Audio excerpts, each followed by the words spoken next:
Hi అండి, అందరికీ నమస్కారం అండి. ఫ్రెండ్స్, మన వీడియోలోనే టాపిక్ వచ్చేసి కాంట్రాక్ట్ అవుట్సోర్సింగ్ ఉద్యోగులకు సంబంధించిన మరొక ముఖ్యమైన అప్డేట్ అయితే మన వీడియోలో తెలుసుకుందామండి. వీడియో మాత్రం కూడా ఎక్కడ స్కిప్ చేయకుండా చూడండి ఫ్రెండ్స్. అప్పుడే మనకి పూర్తి సమాచారం అయితే తెలుస్తుంది. అలాగనే వీడియోకి ఒక లైక్ చేసి ఇప్పుడే మన ఛానల్ని సబ్స్క్రైబ్ అయితే చేసి ఫాలో చేయండి ఫ్రెండ్స్. ఇక లేట్ చేయకుండా టాపిక్లోకి వెళ్ళిపోదాము. ఇక ఆళ్లగడ్డ సబ్ ట్రెజరీ కార్యాలయంలో ఉద్యోగుల జీతభత్యాల్లో చోటు చేసుకున్న అవకతవకలపై ఉన్నతాధికారులు విచారణకు సిద్ధమయ్యారు. ఆరోగ్య శాఖకు సంబంధించి కాంట్రాక్ట్ అవుట్సోర్సింగ్ ఉద్యోగుల గత 5 ఏళ్ల జీతభత్యాలకు సంబంధించి దాదాపుగా 1.5 కోట్ల అవకతవకలు జరిగినట్లు సమాచారం. జిల్లా ట్రెజరీలో పనిచేస్తున్న సీనియర్ అకౌంటెంట్, ఆళ్లగడ్డ సబ్ ట్రెజరీలో పనిచేస్తున్న సీనియర్ అకౌంటెంట్లు అవకతవకలకు పాల్పడినట్లు తెలుస్తుంది.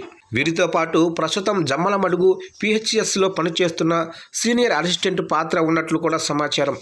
ట్రెజరీలో పెద్ద మొత్తంలో అక్రమాలకు పాల్పడ్డారన్న ఆరోపణలపై ఒక రిటైర్డ్ ఉద్యోగి, సీనియర్ అకౌంటెంట్, ఒక ఎస్డీఓలను కూడా విచారిస్తున్నట్లు తెలుస్తుంది.